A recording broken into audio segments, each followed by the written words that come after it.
Hi guys. So I had to record this, just because I had forgotten an artifact that I wanted to include.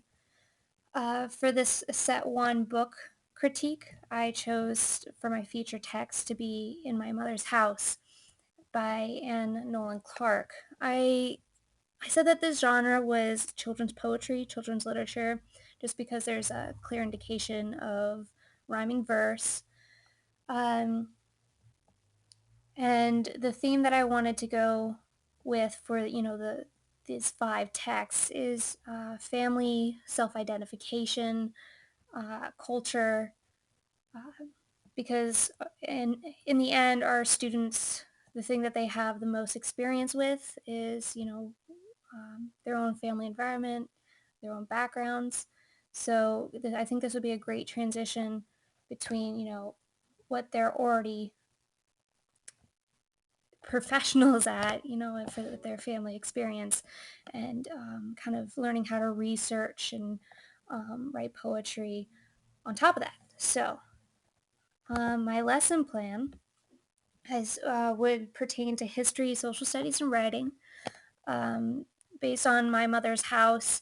While I would be reading it to the class, I would ask kind of prompting questions throughout, because this book is about a young boy who is um, Hispanic Native American, and what mother and house, what those don't just have the typical meaning of mom and where I live.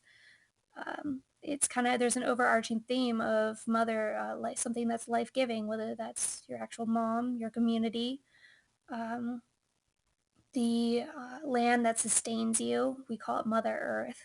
And then house, it's not just, the tangible place that you go to bed at, in each night. It can be your town. It can be the area that you live in. So um, trying to get students to really make those connections to kind of, the big picture, would be my goal. And then having students research after reading this book about their own culture, their own ethnic background, um, and hopefully throughout the whole unit or curriculum, we'd be learning, poetry and verse. Obviously, that's why I chose this book, because it's done in verse.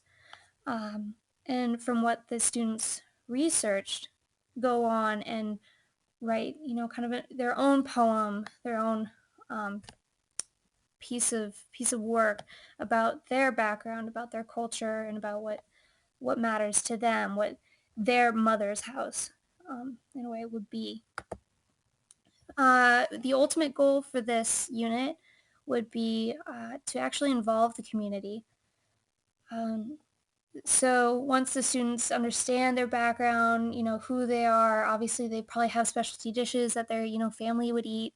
For myself, my family's Scandinavian, and we have dill and herring and everything. And it's really, I'm not a big fan, but that's something my family eats. So having the students bring in these specialty dinners, um, and at the end hopefully have a heritage week where the community comes in, participates in these meals, gets to know about all the other cultures, and so that and then the kids can showcase their poetry and what they found out, and they can share that with the community. And I think it would be a great community builder, and everyone would benefit from it.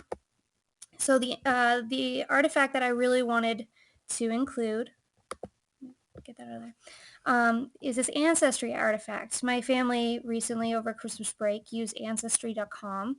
Now it is pretty expensive if you wanted to do, if I wonder if my clicker can show up. It shows the DNA, but depending on what school you go to, if that's in the budget, it is very expensive, and it'd probably be for older grade levels.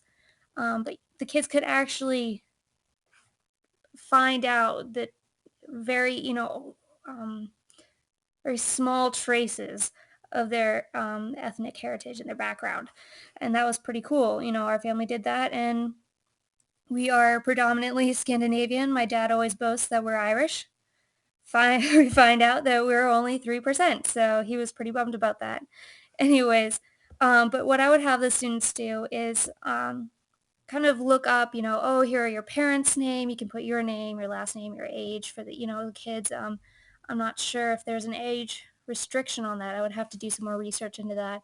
But they can, kind of see it, if anybody had put in information about their own background and they could possibly put together their own history and really feel connected to their ancestors, to their family, to their past. And um, that's what I wanted through this whole, five set with these books, is for the children to have a sense of identity, of pride, um, being connected to the community, to their family, to who they are inevitably, or not inevitably, but in the end. Um, so the four other books that I chose, kind of also coming from, identification, family, um, who you are. So Blueberries for Sale, I grew up, and this is with this book, and I really identify with this book a lot. Miss Frisby's Rats of Nim. I said this was fantasy fiction. Um, a Chair for My Mother, and The Relatives Came. I was really, really happy with how these books all kind of came together. I would say that this would be for older students. Probably not best for preschool kids. I think some of the topics talked about in Mrs. Frisby and the Rats of Nim wouldn't be maybe appropriate for the youngest ages. But let's say, you're in a third grade class and they can't read at this level yet. I would read it to the class, kind of as a read aloud.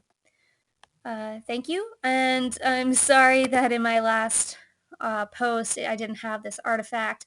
I really did want to share that. So hopefully if you have time, you'll watch this again. Thank you.